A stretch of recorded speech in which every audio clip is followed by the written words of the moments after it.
Hey, what's up, everybody? This is Game Logic from the Rounding Off Infinity Gaming channel on YouTube. One of the co-hosts of the Enough to Keep Going weekly video games podcast on the E2KG Network podcasting channel on YouTube, back with another episode. This is episode number 440 for Sunday, the 5th of July, 2026. Here with me, as always, I have my stalwart partner in crime, Mr. DBQ Hams. How you doing, DB? Oh, I am glad to be here after sitting in a car for 5 hours through holiday traffic. Glad to be sitting at a computer talking about games rather than breaking and stopping and crawling forward inch by inch through good 4th of July traffic here in the United States. So, and not sunburnt, so we should talk that up too. There we go. All right. Yeah. So, what do you talk about? Yeah. It could be a short episode. It could be a long episode. Lot of wiggle room in here with tonight's topics. So let's get started with the top of the show, segment one, our main gamer experience stories for the week. And DBQ, you are the one person with a significant game / newer game / zeitgeist game. Yeah. So this week coming up, EA's College Football 27 releases. And if you subscribe to the MVP subscription, or if you're a EA Play member on PlayStation or Xbox, it comes with Xbox Ultimate, Game Pass Ultimate, or on PC, you get the 10-hour trial. And so while I have pre-ordered this, my access doesn't officially start until the 6th, so tomorrow. But because I am still a Game Pass Ultimate subscriber, at least for another 6 hours until we click over until tomorrow, and then my subscription runs out. So I had a chance to download it and start playing, start a Dynasty, play through a little bit of the Ultimate Team. So Ultimate Team is very similar to what Ultimate Team is in Madden in terms of getting cards and running through little scenarios. Same thing as it is in, FC and every other place. So I'm not going to talk too much about that. You had played 26 quite a bit, but I had only dabbled in 26, and I played over 100 hours of 25. And so coming back to it in 27, they've changed a little bit in terms of the dynasty and recruiting, because this year you have, not only do you have what you had before of your number of recruiting hours per week, where you would, this is where you would contact the player or contact their friends and family, or set up a campus visit on a home game. And you still do those things, and those mechanics and those systems are still there, but layered on top of it is NIL. And so this year with NIL, what they've done is, and Game Logic, correct me if I'm wrong, I don't think NIL was in last year's game. So help me out, DBQ. What is NIL? Oh, it's it's paying for college. It's paying college players, right? So yeah, there was no you have to take salary into account this year. Yeah, no, there was none of that last year. Not that I could tell in my Dynasty mode anyway. Yep, and you would have seen it because it's woven right into it. And so no matter what team you pick, they have a certain bank of NIL money or points. They're not necessarily calling it NIL in terms of what it is in your kind of like salary revenue or your salary cap. But when you get to the player level, they call it NIL. And so some of the changes here are that when you hire a coach, like if you're playing as the head coach and you want to hire offensive or defensive coordinator or a support specialist that have different specialties, some are on recruiting, some are about reducing wear and tear and injuries, some are more offensive or recovery focused. So a lot of different places, but those coaches and specialists cost salary cap as well. And then when you get to recruiting, like normally you would just offer a scholarship to kind of start the recruiting process after you've targeted somebody, and then allot your hours. This time, when you offer a scholarship, you also have the possibility of offering NIL money. And so depending on what school you're at, if you're at a bigger school, you have a bigger NIL cap, but you also have more NIL expectations from players that you're recruiting. So I started at a lower school, like a 70 rated school, like a 1-star, and most of the people interested in me are also 1-stars. But what I've been able to do with NIL is go after a few 2-stars and offer them NIL money. And because they're expecting zero, that if I offer even, you've got kind of in increments of 5 is what your NIL money goes up. And like at my small school, I have a total budget of about 700. So I spent 120, 150 on a support staff, and then I had 600 left or so. And so churned through about half of that in my recruiting. And I was able to, people that were not interested in me are now interested in me because I'm offering to pay in addition to going through the standard recruiting process.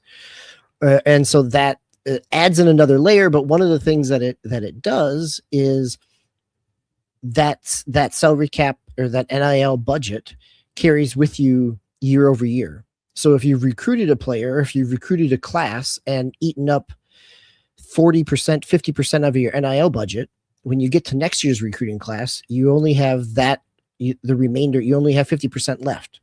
And so by year 3, if I spent 50% each of my first 2 years, I'd have no NIL money left in my recruiting class because it's all locked up into players that are with me.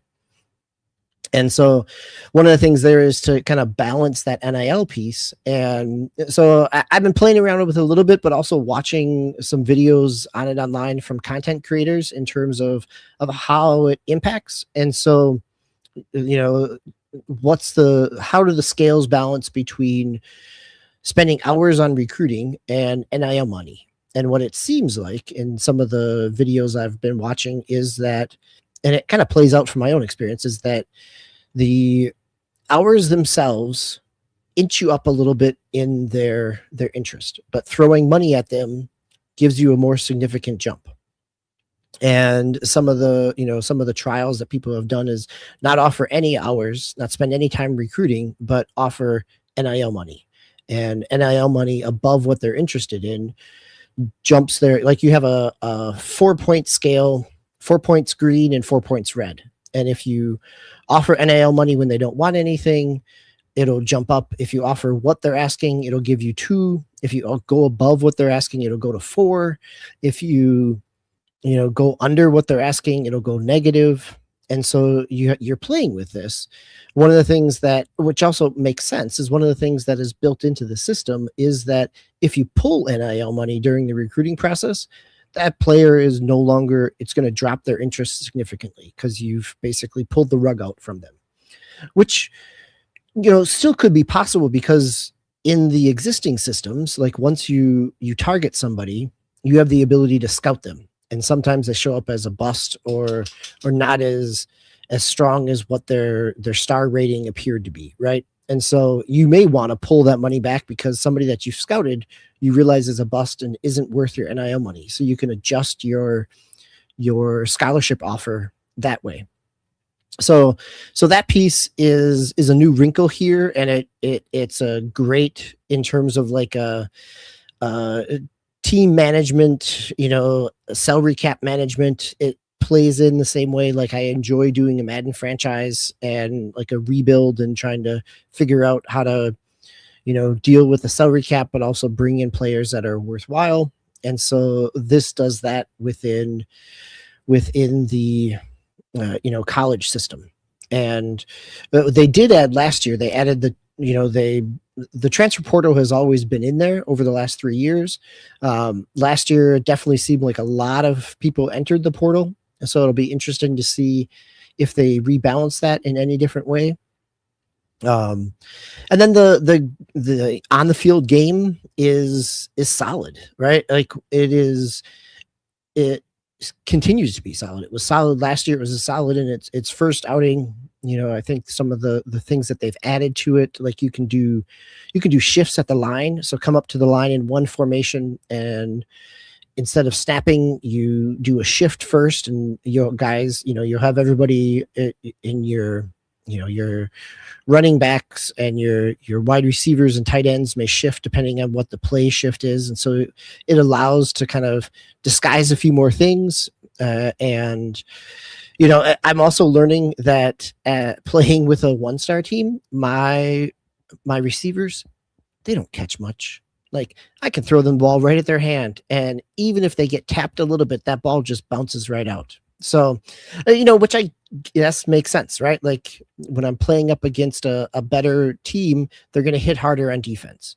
And so that's, and like you've always talked about, and we've talked about as well, like, there's not an EA game where you're not playing with sliders to some degree to get that a little bit. So I've adjusted my sliders a little bit in the receiving piece so that they're not catching everything, but at least, when I'm throwing a 5-yard pass, it's not going to bounce off their hands the first time they're hit. So at least it allows to move the ball. The running game is solid. I haven't spent a lot of time kind of digging through plays to see which ones kind of, if there's any that kind of break the defense, which they're back in 25, there certainly were. So, and I think that this is also all pre-launch. And so my guess is there'll be, as there usually is, there's some different patches that come through over the course of the first 2 months that kind of adjust some things as well. So it's a really solid football game, and I'm enjoying it. I think the presentation is better than it was in 25 or 26. They've added more unique team themes and school themes. They've got a lot of, it's all kind of, pep band type of music, or if it's known songs, it's not the original recording, it's a pep band, marching band playing Take on Me by Aha or other different things. So, it's a nice atmosphere. It's really, it's scratching that itch of kind of a deep football game that I'm not coming in and even playing on, the second difficulty, not even getting up into the third or the All Madden, the All American. So it's even that's still presenting a challenge as I'm learning the plays and trying to make sure I get my plays off before the play clock runs down. So it's been good. I'm definitely, this is, as I had talked about on the show before, I have purchased both college football and Madden. I was able to be in both betas, enjoyed what I played, but also I'm picking them up and purchasing them now because of EA's transition buyout by the Saudi Arabian PIF. So, again, that I think it is, if you've enjoyed the college football in the past, this definitely still rings true.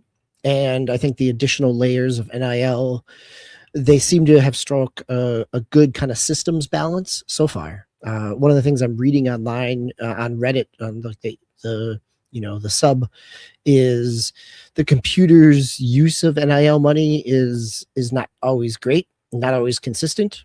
So, but that seems like something that would end up finding its way into a patch at some point in time. But so making my way through the first part of a season with a lowly team to try to build them up a little bit and then move on to a bigger Power 5 school. But rather than starting right away, want to start kind of low and see what that looks like in terms of the recruiting. Now, this game is out, 3 weeks before Madden? So this game comes out later this week, and then Madden is like the middle of August or the beginning of August, the second week of August. So it usually has about a full month before Madden comes. And you said you did do the MVP package for both games? Yes. Yep.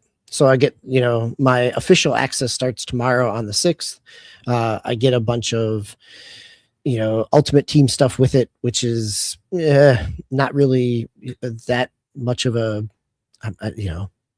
it's enjoyable, and it's something where usually I kind of use it as more of a card collecting than anything else, and check back in, play a few things here and there. It's a good way to kind of learn some of the systems, is to go through the Ultimate Team, but I'm not really, buying packs and spending money throughout the season that way.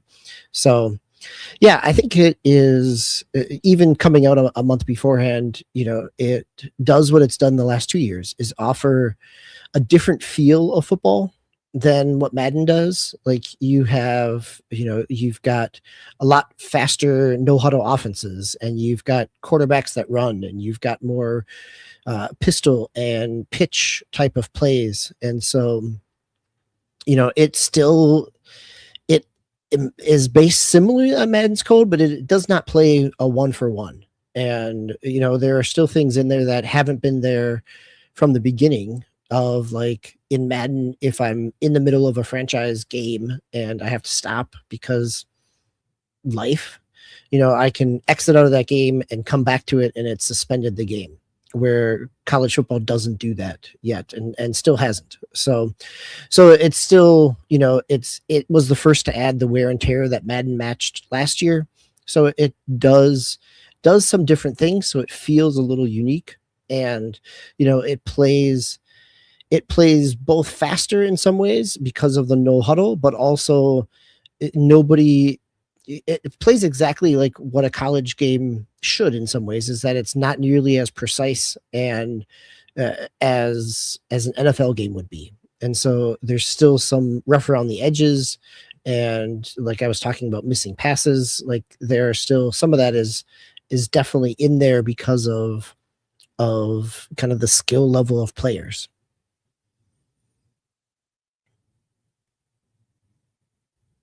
Yeah, I had a question on the tip of my tongue, and I just lost my train of thought as you ended. So were you talking about like there's that difference between Madden and college football? Now, the game itself may not do the suspend, but you're playing on Xbox, so you can always just use quick resume, right?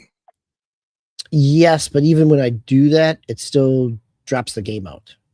So if I shut down the system, right? If I don't shut down the system, yeah, I can still use quick resume that way. So yeah, and I am playing it on a Series X, and so it does have that functionality. That's a good point. I'll have to keep that in mind.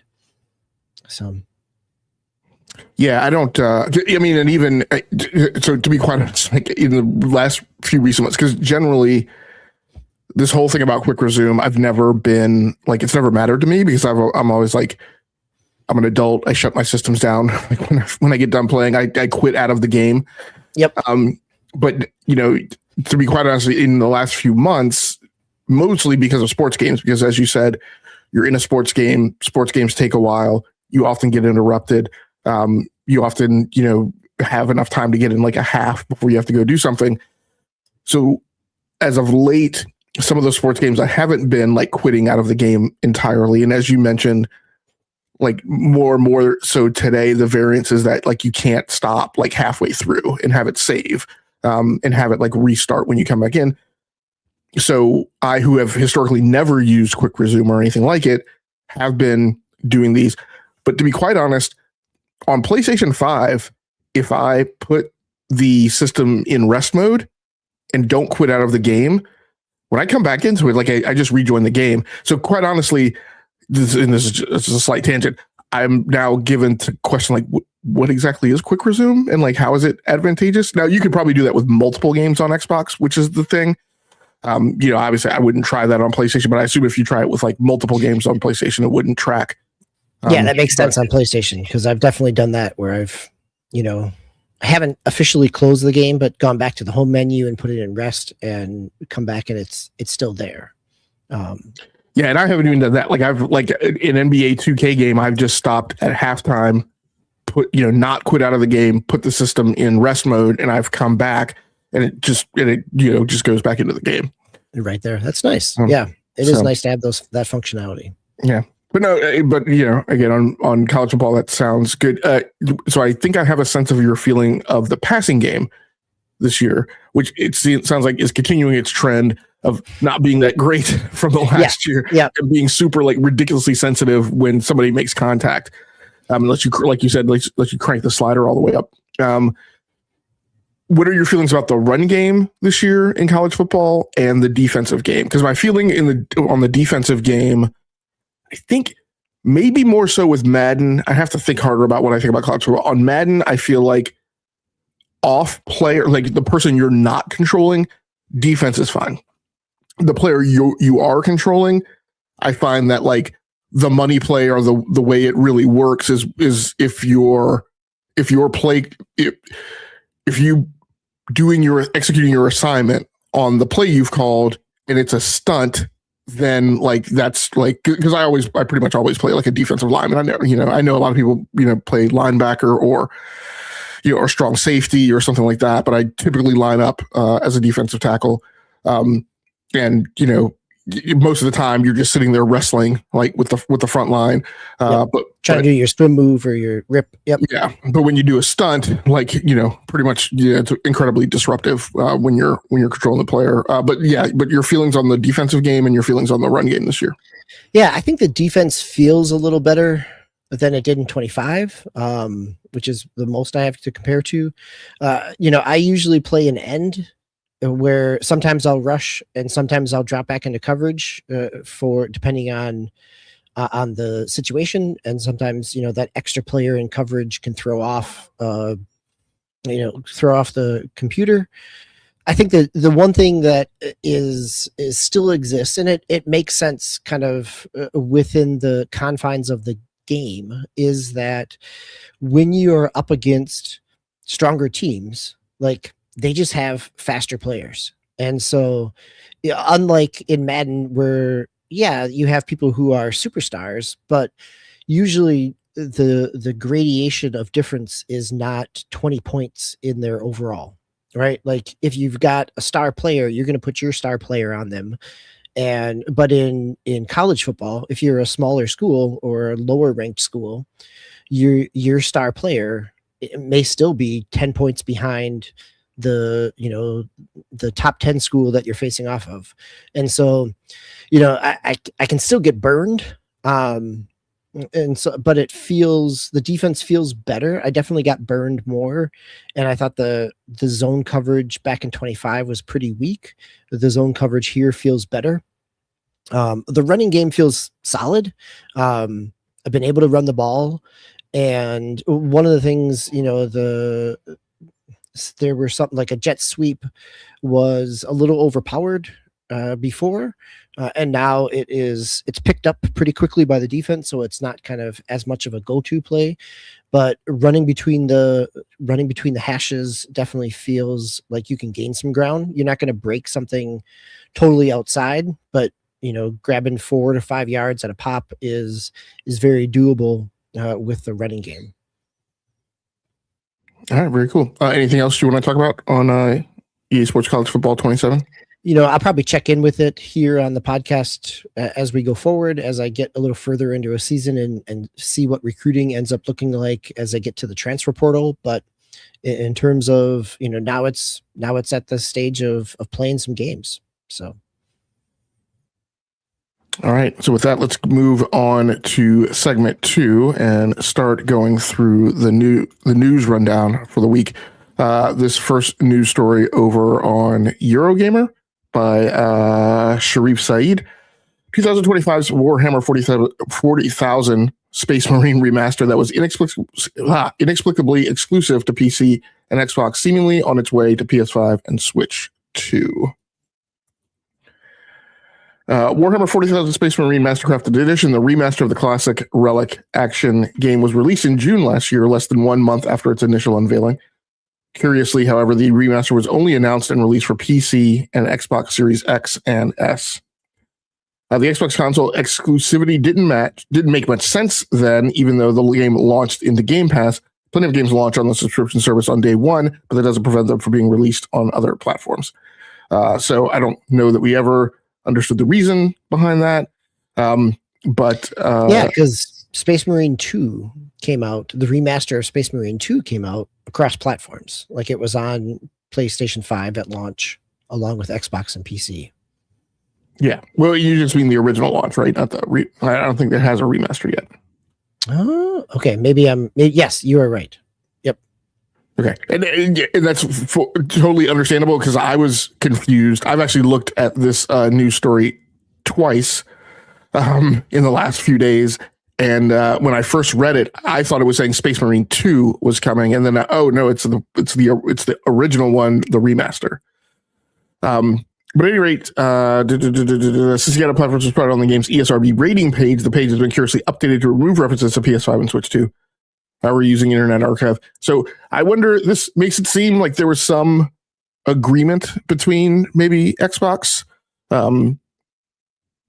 That would make sense. I mean, most of the time when there is an exclusive on Game Pass, that there must have been some, I would guess, some money up front to help the remaster. That's absolutely possible because it's a Saber Interactive game, right? Yep. So, and I mean, Saber's not struggling, but they're also not, necessarily, hand over fist making money right now. But it makes me think that there's some type of clause or agreement between them to have the ESRB thing updated. Because why would you care about, marketing material? I don't know. So, well, I guess that makes sense, right? Like it's a year after or something. Like there's a year of exclusivity has definitely, we don't see it nearly as often as we used to. But yeah. Yeah, it's weird. I don't know why the ESRB page would have flashed PS5 and Switch 2, which if that's an update, it would have only have updated if something had been given to them to review. And then for it to be taken down is weird. So, but I assume it's coming to PS5 and Switch 2. That's the point. I think that's pretty awesome for Switch 2 players because, I'm very bullish and, made happy by seeing, more and more, cross-platform games, but also games of like not Nintendo type of content, right? Not Nintendo like first-party type of content. Coming to the platform because I think that makes it more robust and that means that Switch 2, which is definitively pointed towards being the most affordable console for an amount of time, it's great that not only does it continue to offer, more like the first party type of content and your Marios and your Nintendo mascot type of stuff, but then it also offers this other end of the spectrum, your dark, gritty, type of content. And I think that's good. It's awesome to have a platform that covers that broad of a spectrum. I think financially it makes sense to get it on the two highest selling consoles, and it should run pretty well on Nintendo Switch 2. Yes, and it should run really great on PlayStation 5, particularly if it's going to the Pro. Anything else on that news topic? Okay, let's move on to story number 2. Why did I do that? Okay, yeah, this news story over on Destructoid by Scott Dewey.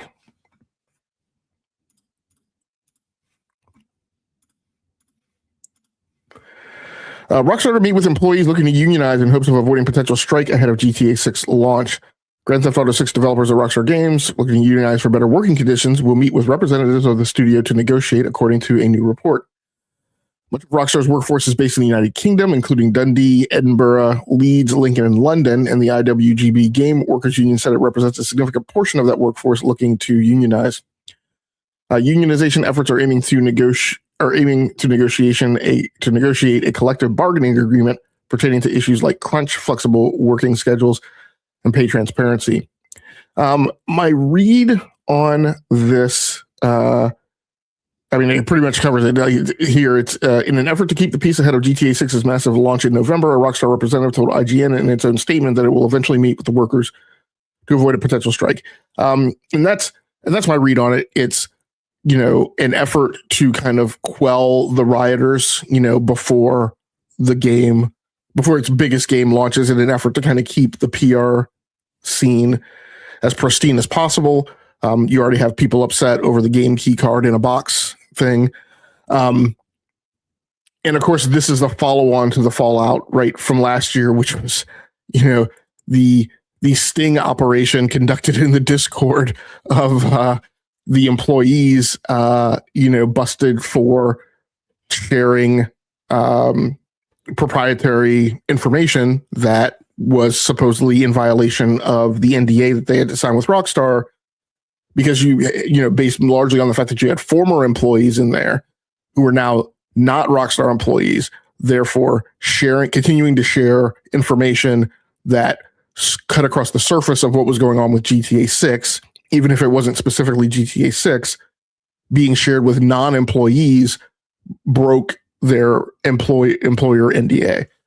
Well, and the follow-up piece to that is that the union claimed that the people who were targeted were specifically part of the union organizing aspect of that.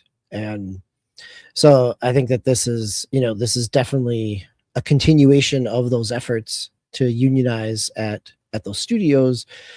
And like you said, I think it is very much trying to have neutral PR or zero other PR that is not related to promoting the game, kind of in the pipeline and in the news cycle while it ramps up for launch. Yeah, and in terms of like the shifting landscape of the warfare, right? So you had this go down, then you had a bomb threat at one of the London studios, which obviously you would assume that was probably some type of retaliation activity. So it seems like this is kind of like an olive branch in an attempt to call a ceasefire, right? Going like, hey guys, let's calm down. Let's just get through the launch. Everybody's going to make out for this thing, right? If this thing sells bonga, which it's going to sell bonga, you guys are all due up for bonuses and all that kind of stuff. I know you're not perfectly happy, but like everybody's going to make out, right, with this right now. So let's just all chill out and get through this, lower your weapons, and then we can go back at it, next year or something like that. I think it'll be interesting to see how much of that tone is there. Like the idea of we'll come back to this. Let's get through the launch. We'll come back to this issue, and how much the union side is saying, no, now's the time to take up this issue before it can be swept under the rug with good sales. And so I think that there is the potential. They have the workers who are looking to unionize have some potential leverage, given the kind of proximity to release.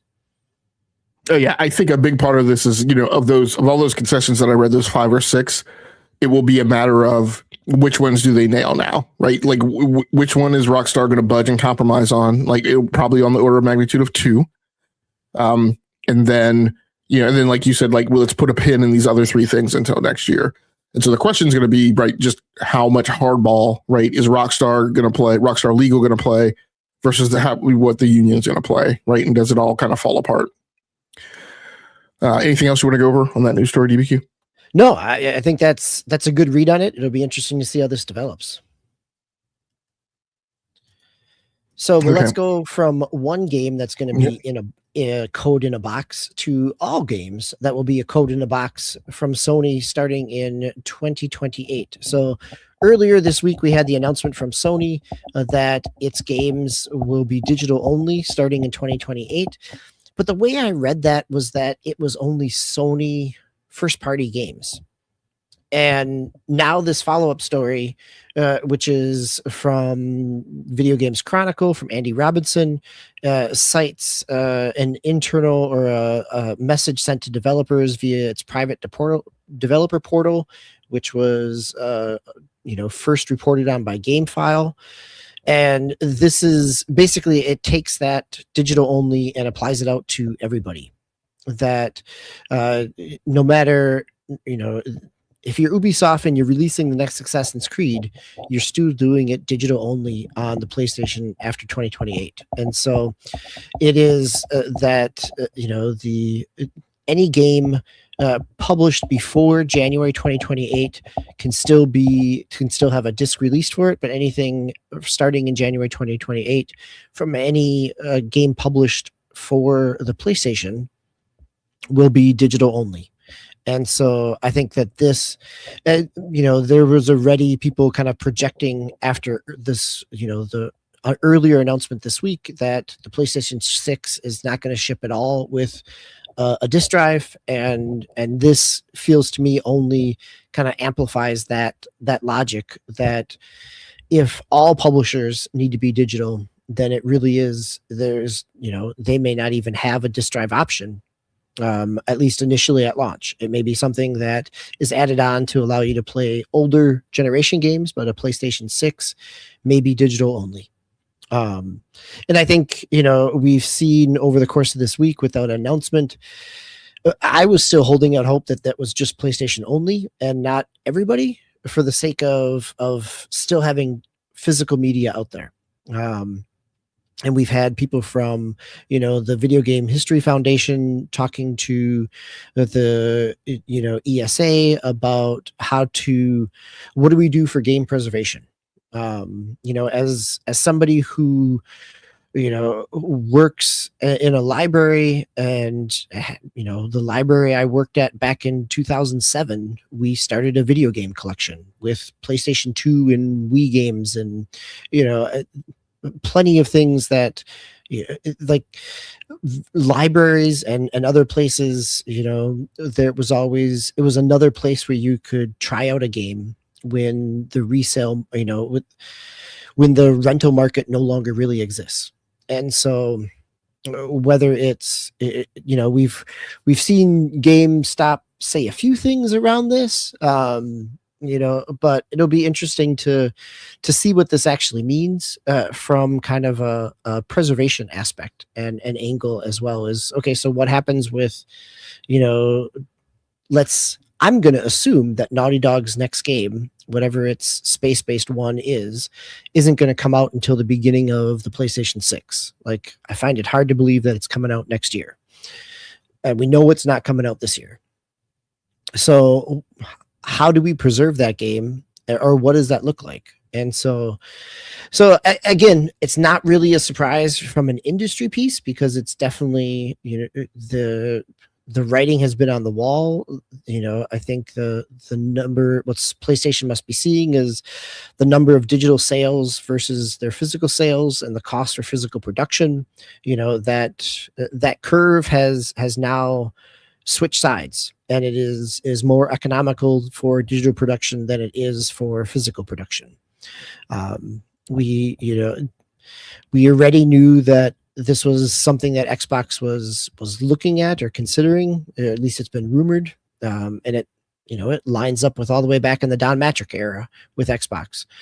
I think Nintendo's digital sales are still I think they're still under 50% of their physical sales. So, when that, I'll be curious to see when that drops, or if that changes from Nintendo as well. But yeah, it feels like a big shift in the industry, and one that has been slowly coming over the horizon for the last decade. So it's not a surprise, but to me, I think from a preservation standpoint, I wonder what that means for, accessing a PlayStation 6 game 2 generations later. So DBQ, when you talk about game preservation, help me out. So in my mind, a game is not preserved, right? When we're talking about game, we're not talking about access, not talking about other people, right? Just talking about how do we protect the IP of a game in its original, or in some form, right? Some state, beyond it being offered for sale at retail, right? In my mind, that's not a matter of there being physical discs in the world. It is a matter of the source code being backed up and preserved on a server so that that game can be recovered, right, and redeployed on, whatever. Because you can have physical discs in the world. I mean, we have this with, I can't remember who it was.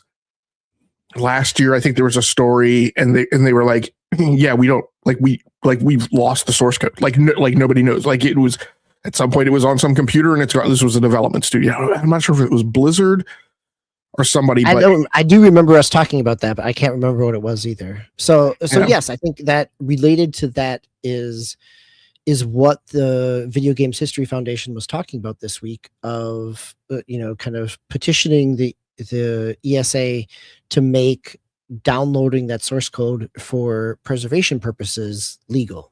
Like at this point, it is only possible if a studio does that themselves, that it's not something that can be done legally from an external source. And so for the ability to study games or to go back and look at the game design aspects of things going forward becomes more and more difficult. And this is not a brand new issue, right? Like there's plenty of games that the disc is only there to check against something, and half of the install is actually what you need to download. That's not like you could put the disc in without any internet connection and have a viable product. But I think what it does is it really, well, to me, from a preservation piece, it does raise that question of if this industry wants to, well, and this I think is probably the largest question to me, is that if this industry wants to think of itself as an entertainment industry like music or movies, what does it do to preserve its history? Where if video games are simply a software product, then preserving that history is not something that needs to be at the forefront of a publisher or even a developer at that point. Yeah, it's weird, and and I use the term source code, but I mean, really, it doesn't necessarily have to be source code. I mean, it needs to be an archiving of the executable and the associated assets that get packed along with the executable. So that if somebody needed to or wanted to, right, in the name of game preservation, they could download it and install it and deploy it. But even then, like, and this is the topic of game preservation is, I think, more complicated than even the people who are in charge of game preservation really speak to. And I think it's going to get more entangled as we go forward, now that it is a more acute issue, because there aren't necessarily going to be physical copies running around, right? The problem with the notion of game preservation is, let's take a PC game and say, okay, Roger, like we're abandoning this game, which I've talked about. I think, I'm not sure if I did it on this show, but somewhere I've talked about how that's difficult, because many times, even though the game is abandoned, let's take The Crew, for instance, I am absolutely certain that some of the source code that's associated with The Crew is being reused in The Crew Motorfest. So it's not like this whole notion of, like, in Stop Killing Games, this push to have developers like open source their code. That's probably not going to happen. No, I agree with that as well, right? Like it doesn't make sense from an IP perspective to open source that code, because and for so many studios, it's not only a game in that same franchise. It could be, how many things are running on Frostbite or on Snowdrop, and when any of those things get open sourced, the ability to kind of crack multiple different games becomes a question. Yeah, we talk about how Call of Duty still has things that have like Quake code in it.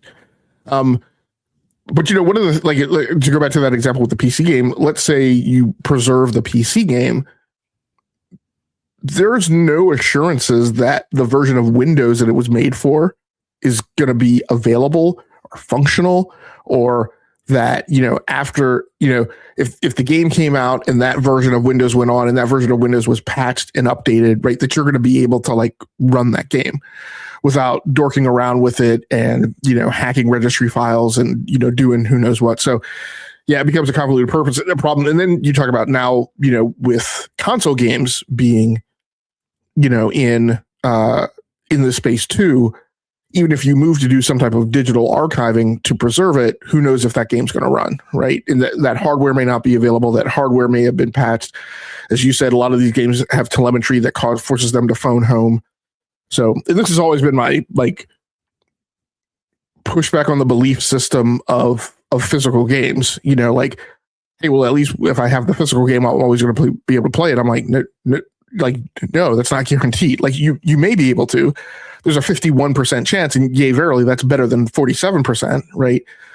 But there's no guarantee that, like, if that game has a phone home, if that game, if I talk about like this hyper concern about, well, the game's not on the game key card, or the game's not on the disc, or whatever. I'm like, yeah. So if you have a physical copy, you don't have the entire game. And to be quite honest, these days, you have no idea if so you probably don't have the full game on the disc in the first place. Even if you have the full game on the disc, you don't know if that game is even operable or functional without the day one patch these days. Yeah. So very much so. No, I think it this to me feels like more of a, it's drawing attention to it than it is like suddenly this is an issue, because it's been an issue for a significant number of years. So I think that's, there's plenty of people that own an Anthem coaster at this point. Right. And there's plenty of games that released on Windows 98 that, at this point the hacking mod scene is enough that there are things out there that will do that, but you've got to jump through some significant hoops to do that as well.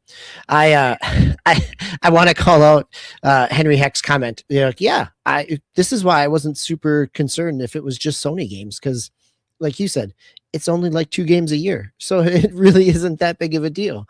But suddenly when it becomes the entire any game on that platform, to me it feels like, this is why I pulled up this news story rather than Sony's initial announcement, is that this is really a confirmation of what that direction is. Yeah, and then we have things like, the assumption that the medium is going to continue forward, which in this case, again, because it's encapsulated in this topic of, killing off the notion of physical games in its entirety, it doesn't even matter. But I'm like, when we were on floppy disk, I'm sure people thought because they had a disk, it was going to last forever, but they didn't know that floppy disk drives were going to go away. Or, that you had the game, and because there wasn't DRM, you put your copy of the game on a zip drive or an orb drive. And of course, those things aren't around anymore. Yep. So my 8 floppy disks of Star Wars X-Wing are just sitting here, as I can't do anything with them now. But yeah, I think that it's go ahead. What were you going to say? No, go right ahead. I think there's not a good solution. I mean, in terms of, and it also is not like, this is not a if they keep making discs, suddenly everything is fine in terms of preservation. I think, I have no doubt that there are plenty of examples that currently exist of codes in boxes, or even just cardboard, code on the back that you've got to scratch off, that already exist within retail. And so things would be available for sale in retail. Like the idea of putting a code in a box and creating from a manufacturing point, I'm sure it is cheaper to just print a number of cardboard sleeves or plastic, cards, rather than it is to create an entire plastic case and all the labeling and everything else within it. So from a cost saving measure, this doesn't surprise me at all. I think what studios do and how they respond to this, it's going to be interesting, because we've gone through this in PC, right? Like there used to be box copies of PC, games that you'd pick up at a store, and that is no longer the case. And to what point and how long will that still be the case for consoles as well? Well, and as news, and this is kind of like a court case, right, where there's discovery. As news about this leaks, which leaks out, but as news about this gets reported, which is funny because it could have always been reported. It wasn't clandestine and covert. It's just the media never paid attention to it. But now all of a sudden they are. But as news about this comes out, like indications of the cost, because we have always had this thing of like, oh, well, the game should be cheaper because it's physical, right? Because it's digital, right? Because there's no cost of production. Right. If it's, but like and one of my friends has been, mentioning it's, and I've articulated it before too. I'm like, digital games have to be stored somewhere. We have this thing. There was a book a few years ago that I read. I can't remember exactly what the name of it was now, but like one of the bylines in it was like bits are heavy. Like these things are not, I mean, we think of them as being non-existent and not, but like bits have to be stored somewhere. Like games have to be stored somewhere, and games are really big now, which means they have to go into really big storage components, right? SSDs, spinning hard drives. Those things have to sit in PCs. Those PCs sit in racks. Those racks are networked together. They have to be protected, right? They have a security perimeter. So there's network firewalls and routing. All those things have to be cared for by human beings. So we have system reliability engineers and DevOps people, like, and those guys make tons of money. Like in the IT space, if you ascribe one of two words, it used to be cloud engineer used to be the big thing, but now if you put DevOps in your resume, like you're booking, 20 grand more at least at a minimum, commanding salary. So, these things have costs associated with them. But by the same token, when we talk about physical, it's, in some other conversational circles, there's been this effort to say, well, printing CDs, pressing CDs doesn't really cost that much. I'm like, okay, so now we have a plant, right, that we know about in Austria that is full of machinery that's being retooled to the cost of $30 million. And that's because those machines are coming out and they're being replaced. That plant was staffed by like 300 people, I think. Those 300 people probably are booking at a minimum, and they probably cover a wide range of salary, but let's just ballpark like a middle ground salary at like 50 to 75K. So that has a cost associated. That was one of the plants that they were maintaining. That plant costs in real estate. That plant costs in utilities to keep it open, right? Energy, power, cooling, water, maintenance staff to keep the building like open and clean. And then there's the O&M on the machinery, which I'm sure is not cheap. And I'm sure, and that machinery has to be replaced periodically, right? So there's a chunk of cost associated with that more than just like the 8 cents, right, per CD. So it's interesting. I think that's exactly right. I think the last thing I want to say is just responding to what you said in terms of people paying attention to it. Like this has been an issue, but people this week, it seems to have, to me, it seems like it's broken through beyond, the standard games media. Is that I had somebody, a friend who's doesn't do anything with video games at all, but read this news story and was surprised, right? Like it's something that feels like, as Henry Heck said in the chat, right? An end of the era. And maybe because of it being a formal shift rather than this slow evolution, it feels more, I don't know, it catches people's attentions more than it would if it would just kind of slowly fade away and transition. Yeah, I'm walking the fence line with you there on that, right? So there's a part of this that I feel like absolutely has boiled heat only because of the existence of social media. Yes. Yeah, I think that's fair. Because when this happened on PC, there wasn't Twitter, right? Because this happened at the beginning of Gen 7. So when... Yeah, we're talking like 26, 29, somewhere in there, right? Really 05, 06, right? It was the Xbox 360 and PS3 era where there was encroachment starting on retail space in game stores, where the PC games, which used to be deployed all over the wall in a game store, those big old boxes, got reduced to, like, if you were lucky, like 3 rows on like one side of an open floor rack. Yep. Right. So in my GameStop, there was like a product tree that was kind of in the middle of the store. So it was dual sided, right? It had one side, and the PC games they were actually on the back side of that. So you didn't even know that they were there unless you came in the store and walked around to that side. And then that was as small as it got. And then they were gone. And they were gone because they were encroached upon by the rising popularity of console gaming. And the affordability of it, right? Because not everybody was able to buy a PC. So, there was less demand for people walking into the store to buy those games. But you also had Steam on the rise, right? And so, between those two things, right, they wound up kind of killing off thing.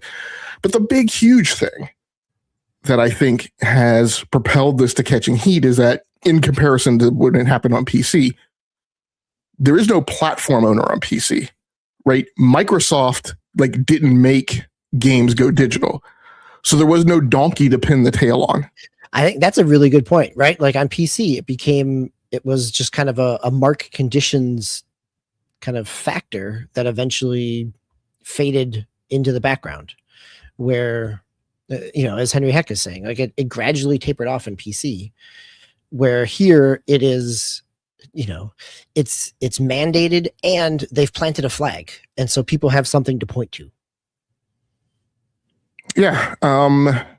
I mean, I think I won't unpack my belief or my perspective, my assessment analysis on why it's not just a gradual. So first of all, I would say it's not arguing with you, Henry, but I would disagree with you on why not. Like, people have been transitioning over, right? That's the thing. Like, this is an evolution that we first started hearing reported as far as taking root in objective evidentiary financials since 2016, 2017. About that time is when you started hearing from EA, Rockstar, Ubisoft, like all the big publishers, that their revenue from digital sales was overtaking their revenue from physical sales. Sure. In the last 10 years, we've talked about that news story many times. And when those earnings reports would come out, and I can remember those benchmarks of where digital became the dominant sale. Yeah.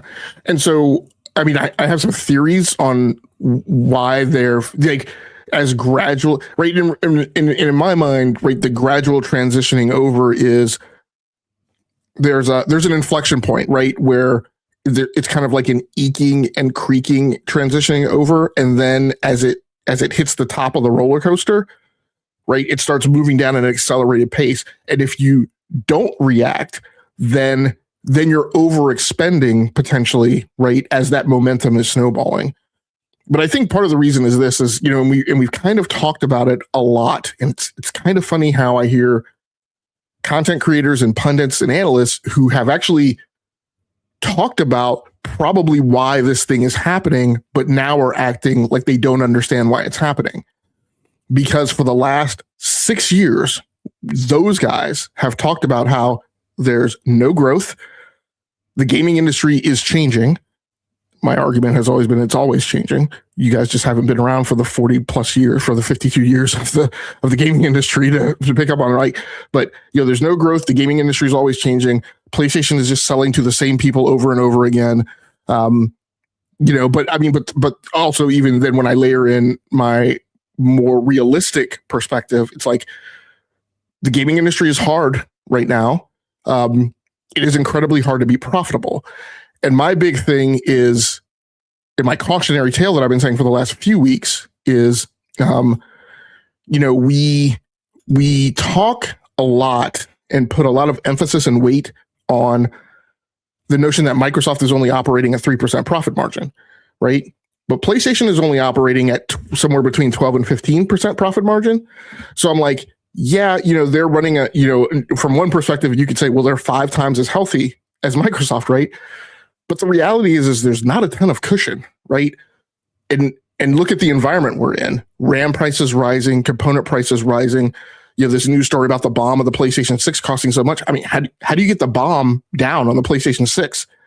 You cut the optical drive, right? But there are other things that you do. But I think what I think that there are, and I'll talk about them more on Tuesday on my solo cast. I don't want to unpack them now because, as I mentioned in the Discord, it's about 15 pages of research that I've done, which is already equal to the amount of research I did for the last episode. And the last episode with me by myself doing a podcast was 2 hours. So I'm not going to try and unpack all that here.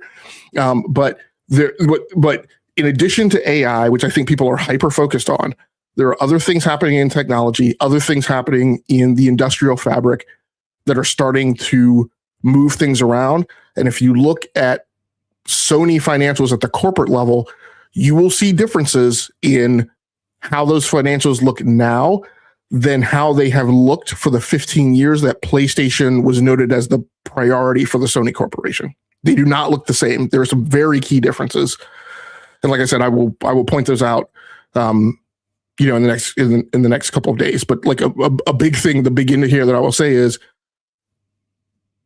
PlayStation a year ago was at 8 or 9% profit margin, and Totoki came in and said, we have got to get that up. We have got to fix that. So hats off to them on the discipline, mainly pointing at Bungie. And we've talked about on this show how, evidence of Bungie having an incredibly difficult time and showing fiscal responsibility in managing its overhead, because, they're doing things like ordering sushi for the entire dev team, right? As they're working on different versions of Halo. And I'm sure that has perpetuated. There's like so they've come back, but like you're in an environment now where it's incredibly difficult to improve on the profitability of that division. But you have other divisions which are showing indications of greater profitability in business areas and market sectors where there's significantly greater potential for growth than there is in gaming. So I think that's a lot of what's driving it. And again, I'll put it on the gaming media. The gaming media tends to do two things really bad. They tend to focus on only gaming and act like it's an island, as if other things aren't going on around it.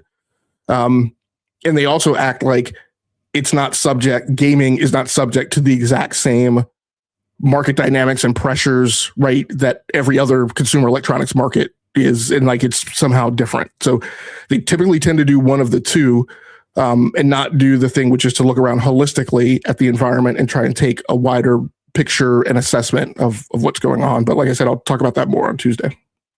It's a good teaser for your upcoming podcast. But yeah, I think that's there. You're right in terms of there's so much more there to unpack in terms of the industry trends and expectations that, as I said at the top of this, right, it's not surprising at all to me that this is the direction we're going. It still just raises questions. Yeah, I think two things I'd couple this to as far as like the cars making up the train is, I think I may be wrong. I mean, I know. I think this, like, they kind of just super telegraphed like when the PlayStation 6 is arriving. I think it's going to be here like by January 2028 or shortly thereafter, or at least by then we will know when in 2020, like, will have been announced when in 2028 it's going to drop. Yep. I think that's definitely the case. And then the last thing I wanted to add is, in addition to that thing that I said about like the existence of social media, there being a platform owner who's doing a thing where you couldn't point that finger at, you couldn't count that coup, right, with PC. The other thing that's going on here as a result of those two things is the media is also using this headline that I'm seeing very frequently, which is PlayStation is killing physical games. And there's no caveat that like PlayStation is stopping production of physical games for its platform. It's this global PlayStation is killing physical games, as if they're trying to say it is because of PlayStation that all physical games will go away. And I'm like, we're ignoring the fact that like it's heavily likely that Xbox is going to do the same thing, because they've been talking about it for quite some time. And they're part and parcel of it on PC, where they were at the forefront of that revolution. And Nintendo, I mean, as you mentioned, like there may be a little pause there, but I feel like it seems like a good chance to me that it's going to happen at Nintendo also. And that's part of the reason why the game keycards has been to help kind of condition and prepare its consumer base that like there's an inflection point that's going to be happening. We're not going to say when, but it is going to happen. It's like these cartridges aren't going to be around forever. So yeah, it's just that headline is also a thing that I have a extreme problem with, because if you want physical today, you do have options. And I mean, the analog I'm drawing this to is Apple. Like the greatest example of this thing having happened before is Apple with the headphone jack. Everybody flipped out when Apple pulled the headphone jack. I did too, right? It bothered me. I didn't flip out. I was bothered. I was more so bothered by the fact that Apple making that move was inconsistent with what it was doing on other products in its platform. I'm like, so you're selling me this MacBook, which has a headphone jack. So I've got wired headphones because people who have MacBooks like care about audio quality, but I can't turn around and use those headphone jacks on the phone. But that was also a little overly, right? Because there were 3.5 millimeter to Lightning port adapters. Your other choices, you could have chosen to go Android, right? Like, so consumers have options of things that they can pursue, but the media response and the headlines will always be as if, like, this has been, like, again, there's a way that economics work, and there's a way that capitalist markets work. And this is the way that they work, right? When an offering is removed by one supplier, like, what should happen is that if people are as dissatisfied with that removal as they assert, then what we should see is a bunch of commensurate people with that sentiment moving over to where those things are on offer by other suppliers. So, I mean, those are the options that are available, and we'll see if those laws of economics pull out, or if the truth is that the demand for PlayStation as a platform and the products that it provides exceeds the demand for solely physical media. So it'll be interesting to watch. DBQ, anything else that you want to cover? Nope. Let's move on to the next one. Okay.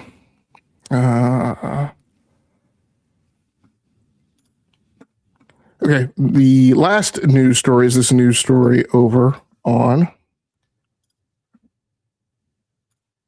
Steve's not going to see it. Okay. Is over on Game Developer by Diego Arguello. Ubisoft Barcelona strikes over proposed layoffs. Ubisoft Barcelona initiated strikes yesterday, which are set to last until July 17th, running on Tuesday and Thursday afternoons over the proposed layoffs that could affect 51 workers at the studio. The news comes from a bulletin sent to a local media. I think that's supposed to be site. Local media site, hobby.consolas, penned by Spanish Union Confederación General del Trabajo, which is organizing the strikes. The original source is in Spanish, but Insider Gaming has published the info in English. The layoffs were proposed by Ubisoft earlier in the month as it shuttered its Winnipeg and Belgrade subsidiaries. A source familiar with the situation told Game Developer the company was taking action to reduce costs and focus on new strategic priorities. At the time, the layoffs were pending consultation. So I put this in the rundown because we've been kind of tracking and running along with the Ubisoft layoffs. This is, yet another foot drop and chapter in this ongoing story. I don't know how much closer. By my estimates, I would think that they're getting close to the 200 million of cost that they were supposed to be trying to eke out this fiscal year, and then hopefully be able to settle and stabilize. I don't, my calculations could be off on that. So we'll just have to see. And I've also been tracking this to see if, the sentiment for workers to strike at Ubisoft is as strong as, I can't remember the name of the French union, claimed that it was, or if, people are just agreeing to deal with it and prioritize keeping their jobs over striking. And so it's interesting that this is a convergence point because you have both dynamics going on, right? You have strikes, you have the layoffs happening, but you also have strikes and protests to the layoffs. So it'll be interesting to see how this turns out. DBQ, any comments? No, just that this is something we have tracked along the way and talked about kind of Ubisoft's financial situation, and that this is not a surprise that they feel like they need to do this. It certainly is logical given the kind of worker landscape within Europe, that they do have a little more not only in terms of notice but also in terms of striking power. If this makes any dent or difference as Ubisoft thinks about things. Henry Heck, Hero Down Under, glad to have you here. You may think the show is almost over, but you missed us in the middle of a big news story. So we still have plenty of games to talk about in the third segment here. Yeah, Hero, unfortunately, you missed the big news story, which I'm sure was the one you were most interested in. But hopefully you do not mind catching it on the VOD. So yes, going on to segment 3, the final story, the final part of the show and the rundown, which is our regular rundown and round robin of the other games that we have been playing. And this segment may actually not be that long. my carousel starts off with Borderlands on PC and Guardians of the Galaxy on PC.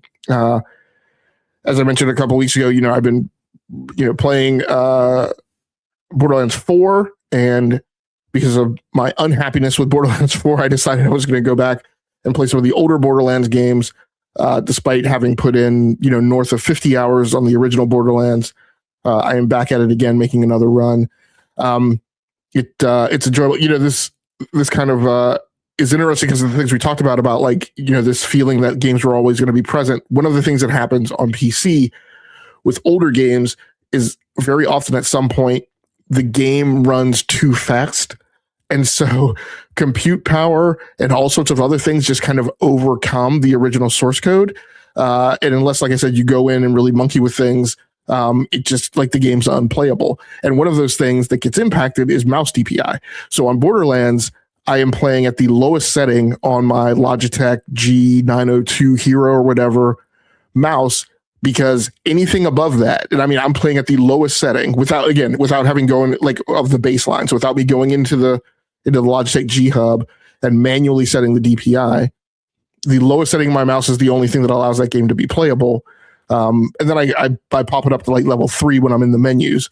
But in the game engine, anything higher than that just makes the thing like twitch and flap all around, which is just a thing that happens with PC games if you're familiar, right? Like it's the mouse DPI as technology advances, just makes the game unplayable. But I am having a fun time with it. I am playing Brick, who I don't know if I've ever done a run as Brick.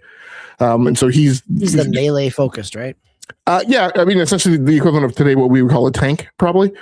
And as much as I am enjoying the build trees in Borderlands 4, it's nice going back to the original Borderlands, where they were really kind of wider and had more lanes in them and allowed you a little more, nuance and sophistication in your build.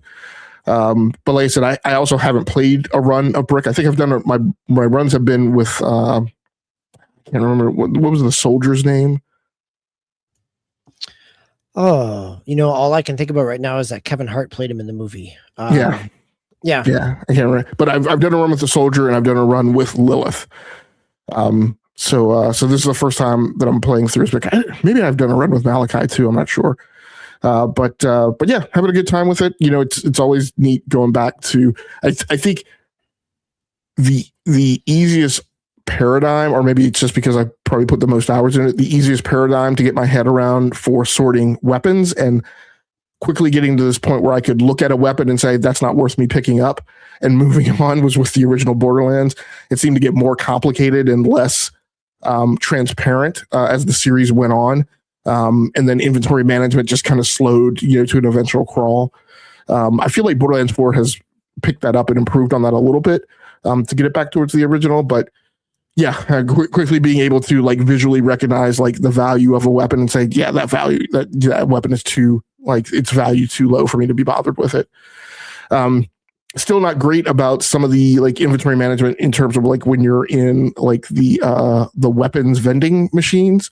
I've been caught a couple times like selling off weapons are fine, but then when you get into like shields and grenades, that gets a little less obvious. And so I've been caught a few times like selling off the wrong shield and then having to go rebuy it to bring it back to because I had bought it, but I hadn't actually equipped it. So then when I went to the sell screen, I wound up actually selling the one that I was trying to actually change, that I was trying to equip and change out. So a little bit of that, but it's been fun, regardless. Does it feel like returning to, do you get a peak of nostalgia returning to it, or does it, and especially coming right off of Borderlands 4, or does it feel, as you said, like this is doing it, it's simplified, but it is more streamlined rather, sometimes just adding more isn't necessarily making it better. It's just adding more. And so I'm curious, having you played them both kind of back to back, where you land on kind of the evolution or lack of in the series.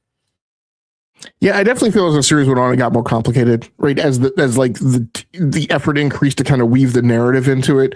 Whereas I feel like OG Borderlands was kind of like the original, like it was when it was the most pure. It's like, let me put a bunch of breadcrumb missions in front of you for pretty much the express purposes of helping you find better and better gear and level up. And then finally I'll send you off to the vault, right? I mean, that's really kind of what it's all about.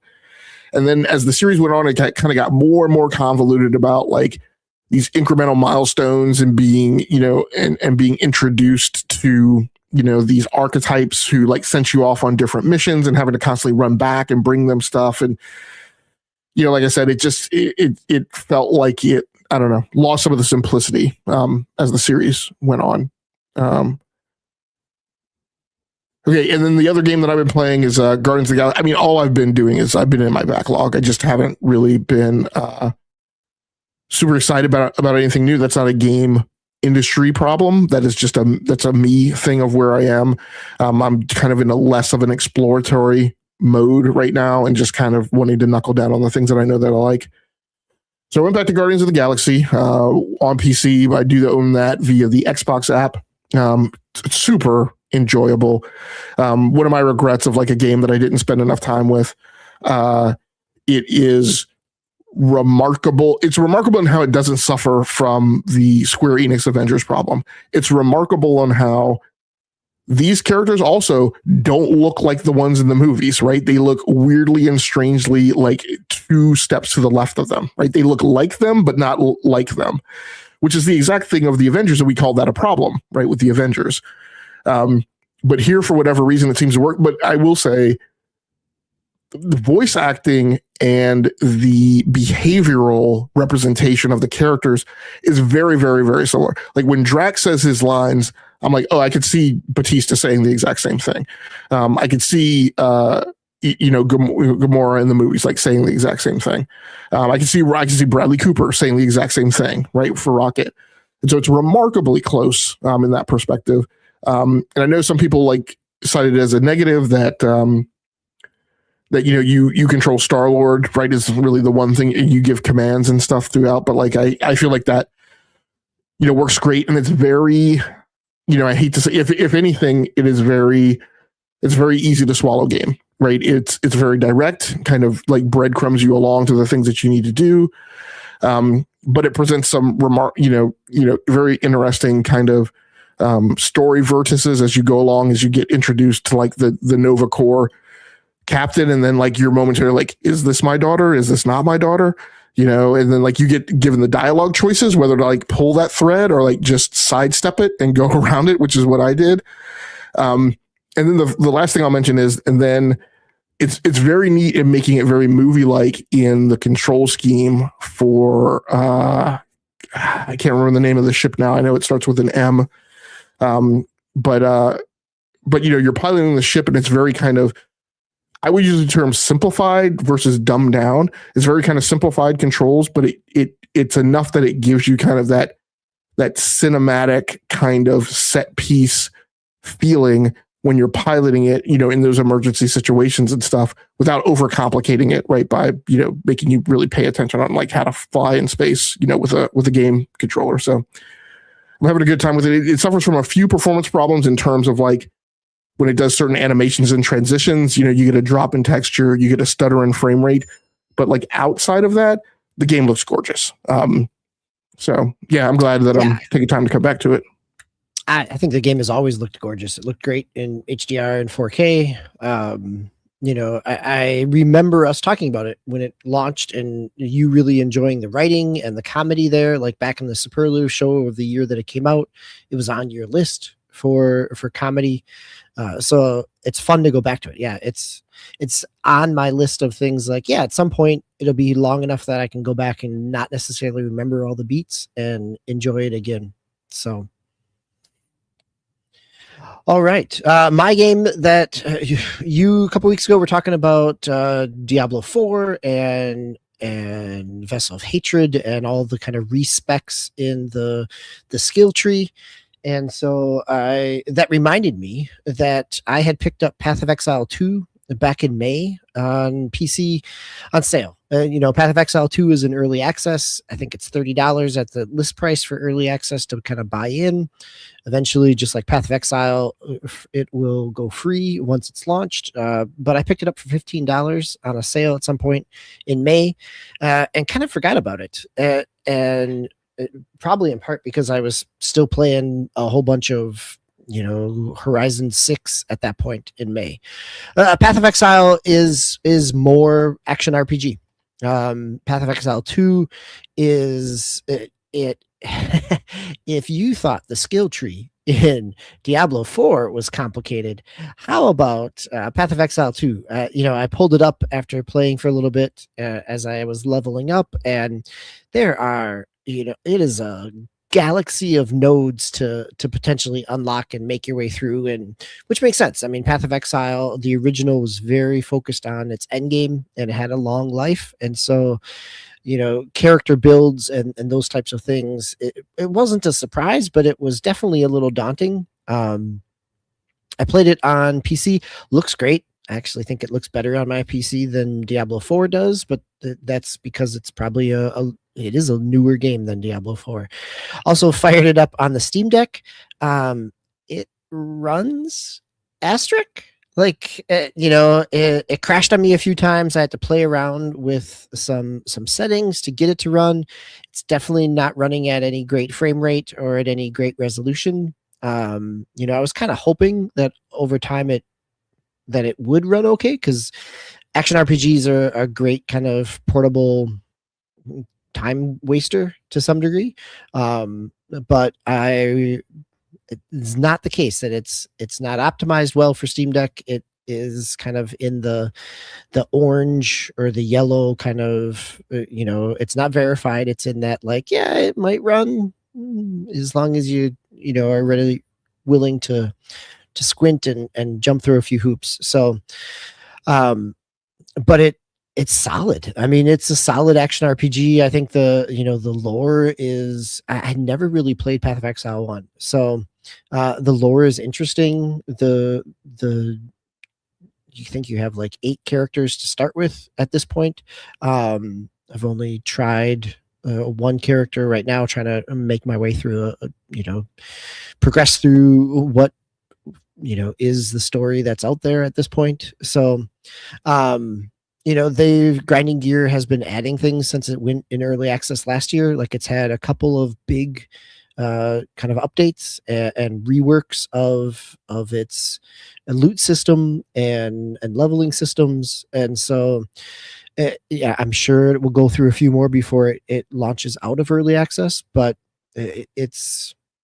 I'm enjoying it. It's dark, just like Diablo is usually, or Diablo 4 is definitely dark. And maybe it just feels, maybe I'm enjoying it right now because it feels like a change of pace from Diablo 4. The last time, when I came back to Diablo 4 around its anniversary, I was like, yeah, this is enjoyable, but feels kind of hollow because it's built around the seasonal piece. And Path of Exile being built more for a long-standing end game, or even the fact that I have no idea what the end game is, makes it feel a little more unique, because I'm learning as I go. So this is the game as a service thing versus the Obsidian thing that they did as a follow-up to their Kickstarter. I always get the titles of those mixed up. So you're thinking Pillars of Eternity, which is the Obsidian one, which is more of a CRPG. Because they're both referred to as PoE and PoE 2. Yes. Yep. There's Pillars of Eternity 1 and 2. Yeah. And this is Path of Exile, and this is very much a Diablo-like. Grinding Gear came out of New Zealand, I believe. After looking it up a little bit, I didn't realize they'd been around since 2006. But they, having never played Path of Exile 1, what I always remember hearing about is kind of the long tail support.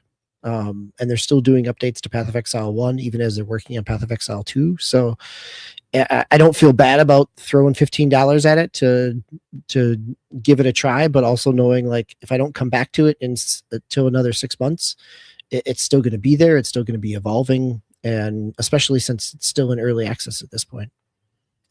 Yeah, it makes it kind of like a Warframe type game where Right. you can always come back to it because they don't vault content like like Destiny 2 did. Yeah, fair enough. All right, very cool. My last game in the rundown for tonight is I have been going back to the Outer Worlds, yet another game that I only toe dipped into and didn't spend a ton of time with, but have obviously been spending some time with the Outer Worlds 2 on Xbox most recently. So I wanted to go back and check out the Outer Worlds as well.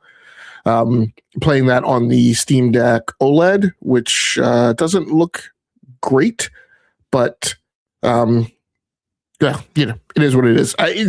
It's to a certain extent, I can also say like nothing really looks great on Steam Deck, right? Everything is a compromise. It's really a matter of how it compares to its set-top box, console version or PC version. And this is a game that may not be particularly detailed, but like from an artwork perspective, Obsidian did a really good job, in my opinion, in terms of setting a very distinctive style around the world building they crafted for this. And so you can kind of see it's more readily noticeable, right, what the graphical drop-offs are on the Steam Deck version, just the same as is true for Expedition 33. Yeah. But that Are you also playing, did this automatically update to like the Spacer's Choice edition? So like it initially came out and then they came out with like some high res patches that for PlayStation 5 and Series X. I don't remember on PC if it just automatically or if it's a separate SKU. I do not know, because this is one of the things that there's lots of weirdisms in Steam. And one of those is sometimes, and I think it's because it's up to the publishers, sometimes a game will update like significant overhaul, like it's essentially like a remaster, right? And it will basically replace or overwrite your original version of the game. But sometimes, even though you don't have to pay for it, it will still be updated, but it will appear as a separate like line item. Right. So I'm sure Borderlands is that way. Like I've got 2 Borderlands in my Steam library because one is whatever the Ultimate Edition or whatever they called it when they added higher def patches to it. Yeah, so I don't know. I mean, I would have to. What I would do is I would go back to my like account, like purchase history, and like check to see if I bought it twice. But on Steam, I have both the Outer Worlds and the Outer Worlds Spacer's Choice Edition, which is where those graphical updates were put in. So, fortunately, like, and again, this is the thing that you wind up learning, and I mention these things because I suspect there will be a lot of more of you over on Steam here over the next few years. Because I had both in my thing, and it's interesting. You go to the store pages, and the Steam community user reviews are higher for the Outer Worlds than they are for the Spacer's Choice. But I did some digging and reading the descriptions, and I was like, oh, the graphical updates were applied to the Spacer's Choice version. So that's the one I wound up installing on Steam Deck. That makes sense. And I just looked at my Steam library here, and they are 2 separate listings. So yep. So no huge surprises. I am playing. I can't remember exactly the choices that I made, but I know some of the choices I made this build have a little more affinity for melee. So I'm using more melee weapons than I have, in the tiny bit of time that I played with the one before, and also using the time dilation, which is really their faux approach to VATS, which is fine. But I'm using that a little more religiously than I did the first time through. The first time through, I was like, this isn't that. So I like didn't use it. But I've gotten over that hang up this time around, and I'm just going ahead and using it. And it's pretty darn effective. So DBQ, anything else that you want to mention in games you've been playing? No, I'm looking forward to digging back into college football, and honestly, I've still got, like you said, going back through my backlist, right? Like I've looked back and realized that I purchased Path of Exile 2, and there's a few other games that I had recently purchased that I haven't had a chance to play too much of to talk about here. So in these kind of windows of time in the summer here, I definitely want to try to clean some of that out. Very cool. Very cool. So to go on and wrap up the show to talk about significant releases this week, there are none. We ran down, a little bit last week of the things that are coming in July. Lots of those will be coming out. I think there's 5 big major releases, probably Black Flag Resynced being this week. I think it is this week. It is July 9th. Yeah, did I screw up that date? Yeah, July 9th is this coming Thursday. So, yeah, okay. I mean, I think you can make the case that it's not that notable because it is a re-release of an existing game. But lots of excitement and buzz for it, though. Yes. Maybe unfortunately because things at Ubisoft have been so bad. Could be, right? I think one of the things that I find interesting is that the final update that they released for Shadows, and they're kind of done with development here, but they released a final kind of couple-hour story pack that ties into Black Flag. Yeah, I know that some of what has been discussed with regards to the lore is that in what's really remade and resynced is all of the modern day stuff, because okay, they're that was the addition. Yeah, they're trying to kind of reseat the series and bring people back, and there's a lot of things that wouldn't have made sense if you played more of the modern Assassin's Creeds and then now you're playing this. So I don't know if they're reseating it in the timeline of the modern day progression or what, but I guess they're doing some things with continuity in terms of what is in the modern day stuff in Black Flag with relation to what's in the modern day stuff in the later games to make them a little more streamlined. Bringing forward some of Cassandra and the Isu and things like that. Yep. And then actually EA Sports College Football also releases this week. So I don't know what chart I was looking at that made me miss that. Or maybe I was just tired. But yes, those are the two. Or it could be that I already had it in the notes as something that was new. So yeah, I'm not sure. But then after that, it's a very long break for the rest of the month with nothing really major coming out until like the final week of the month. But maybe there'll be some small things that we highlight. But those are the 2 big ones for this week coming up. Black Flag Resynced, which is a game that I might pull the thread on, even though I said I'm really hunkering down on things that are squarely in my wheelhouse. The Assassin's Creed franchise is, and so that may be one that I pick up. And then, like I said, EA Sports College Football, which is also one that is right in my wheelhouse. So I might actually be buying 2 new games this week. We'll see how that goes. I think that's going to do it for us for tonight. Thanks so much for everybody who came through the live chat. So, Henry Heck, Hero Down Under, Soldier for Life, The Real Innate, we appreciate you. For anybody who happens to catch the archive version of this live stream on the E2KG Network podcasting channel on YouTube, we appreciate you as well. Please feel free to like the video and subscribe to the channel so you can just receive a notification whenever we post new content. We will be back next week as regularly scheduled at 8 p.m. on Sunday night, July 12th. And it should be Towmaster in the seat as host, with DBQ and I flying back up. So until next time, take care of yourselves, stay safe out there, play the games that you like, and come here to talk to us about the games that you love. Once again, my name has been Game Logic from the Rounding Off Infinity Gaming channel on YouTube, one of the co-hosts of the Enough to Keep Going weekly video games podcast. My stalwart partner in crime has been DBQ Hams.